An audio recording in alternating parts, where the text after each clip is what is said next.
মিষ্টির স্বাদে বদল, বালুরঘাটের যুব সমাজে কমছে আগ্রহ, চিন্তায় মিষ্টির ব্যবসায়ীরা। বালুরঘাট শহরে ক্রমেই বদলাচ্ছে খাদ্যাভ্যাস। বিশেষত নতুন প্রজন্মের মধ্যে মিষ্টির প্রতি আগ্রহ কমতে শুরু করেছে। রসগোল্লা, সন্দেশ, পান্তুয়ার মতো ঐতিহ্যবাহী বাঙালি মিষ্টির বদলে তরুণ তরুণীরা ঝুঁকছে ফাস্ট ফুডের দিকে। ফলে মিষ্টির দোকানে ভিড় কমছে, বিক্রি পড়ছে খাদের মুখে। একাধিক মিষ্টির দোকানদার জানিয়েছেন, আগের মতো এখন আর ছাত্রছাত্রীরা বা তরুণ প্রজন্ম দোকানে আসে না। অধিকাংশ ক্রেতা মধ্যবয়সী বা বৃদ্ধ। পরিবর্তে চাউমিন, রোল, মোমো, কচুরি কিংবা পিৎজার মতোই খাবারের মজেছে নতুন প্রজন্ম। ফলে দীর্ঘদিনের পরিবার চালিত মিষ্টির ব্যবসা আজ সংকটের মুখে। তাদের মতে 10-15 বছর আগেও সপ্তাহান্তে পরিবার নিয়ে মিষ্টির দোকানে যাওয়া, স্কুল ফেরত রসগোল্লা কিংবা মিষ্টি দই খাওয়া ছিল এক অভ্যাস। এখন সেই জায়গা নিয়েছে বার্গার, কোল্ড ড্রিঙ্কস বা অন্য জাঙ্ক ফুড।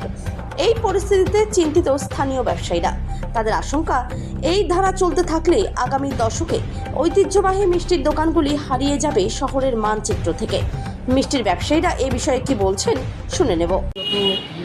কিন্তু ভাজা করার দিক থেকে তারা রোল, বিরিয়ানি এগুলোর দিকে বেশি ভক্ত, মিষ্টি অত ভক্ত না। তাহলে এখনকার দিনে আপনাদের দোকানের ক্রেতা কারা কারা মিষ্টি কিনছে? যারা বয়স্ক লোক বা তারাই বেশি কিনছে। নতুন এই প্রজন্মের ছেলেমেয়েরা মিষ্টি কিনছে না কেন? তাদের মিষ্টির দিকে আগ্রহ হারাচ্ছে কেন? এটা তো আগে ছিল না। ছিল না, কিন্তু তারা যে ভাজা পড়ার দিকে, রোল, চাউমিনের দিকে ভক্ত বেশি, মিষ্টির দিকে অত ভক্ত না। ওই দিকে সব চলে যাচ্ছে। কিছু দুই একটা খেলো হয়ে গেল। আপনার নাম? মনিতোষ লাল সিং। এবং যুগ সময় উপযোগী। আমার কাছে মনে হয় এই প্রশ্নটা আমাদের মধ্যে এসছে যে মিষ্টির ব্যবসা হয়তো আগামী দিনে আমরা করতে পারব। কারণ একটা, ছোট থেকে ইয়াং জেনারেশন মিষ্টি কেন খাচ্ছে না বলতে পারে।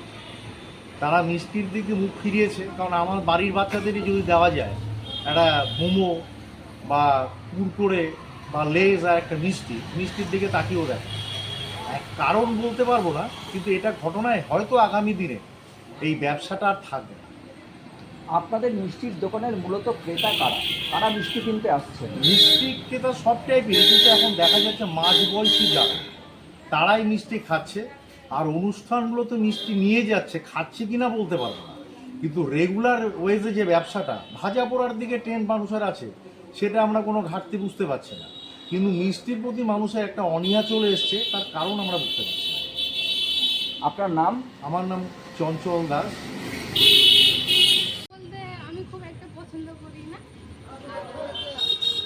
মিষ্টি বলতে শুধু ধরতে গেলে মা বাবাদের জন্যই কেনানো হয়, তাছাড়া আমি নিজের জন্য মিষ্টি কিনি না বা খাই না। তাহলে কি খাও? ধরতে গেলে পছন্দের জিনিস আছে বিরিয়ানি, চাউমিন, রোল, মোগলাই, এগুলোই একটু বেশি করে খাই আর কি। তাহলে এখন তাহলে সেভাবে মিষ্টি কেনা হয় না, না, মিষ্টি যা কেনা হয় সব বাড়ির জন্য। হ্যাঁ, বাড়ির জন্য, মা বাবার জন্যই শুধু হয় মিষ্টি কেনা, বেঁচে খাই। নিজের জন্য কোনো এখন নেই। তোমার নাম? আমার নাম শিউলি টপ্প। কি? শিউলি টপ্প।